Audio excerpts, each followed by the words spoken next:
So we have Shasta Smith joining us. Welcome, Shasta. Thank you. So Shasta, you own the Vintage Monkey, and it's a classic motorcycle repair shop that also serves as an event space. Last time we profiled you was 2017. So how was the business doing? Was the year 2020 off to a pretty good start for you in the business? I was on my way to possibly having a record-breaking 2020 in comparison to where my business first opened its doors in 2016. It was awesome. I was excited to be a business person, finally making, a nice profit. What was it like as a business owner during that time when things just started going topsy-turvy? It was like hitting a solid brick wall.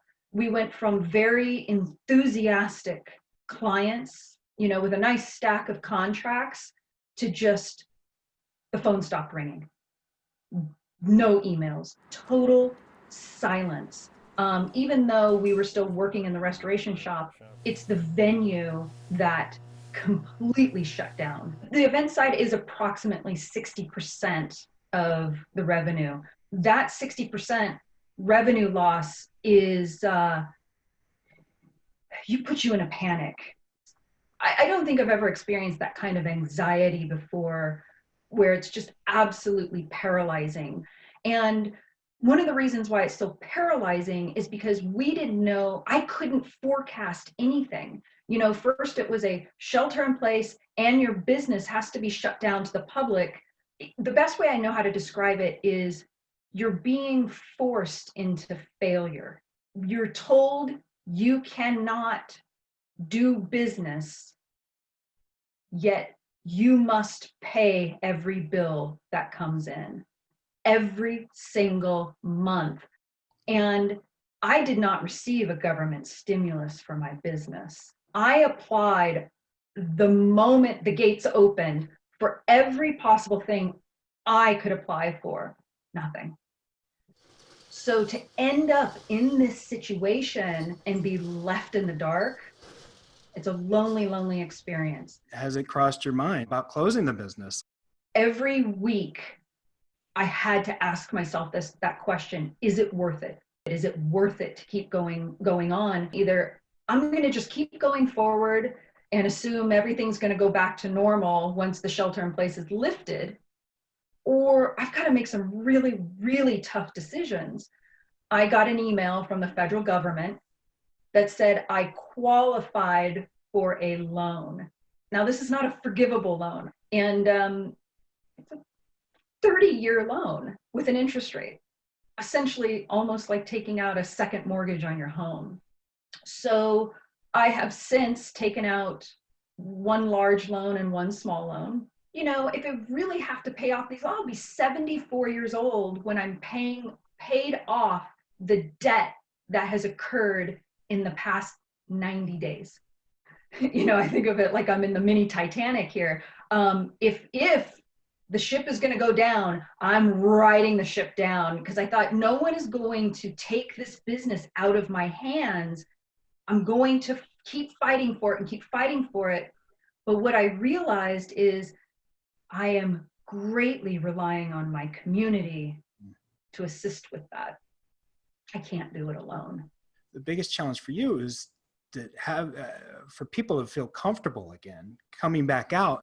The word gather or gathering together has been deemed a bad word, which is wildly unfortunate.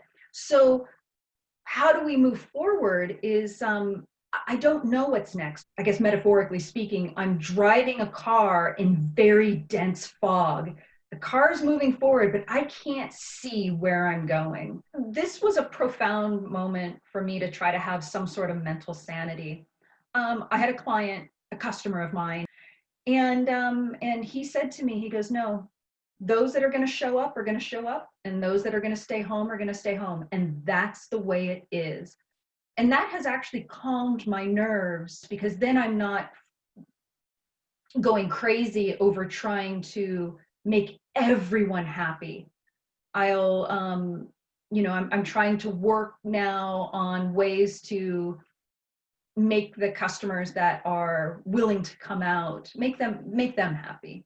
So in the meantime, we have decided to open every Sunday to the public, and people are trickling in and enjoying that option, rather than having an event, they can come in and enjoy the space.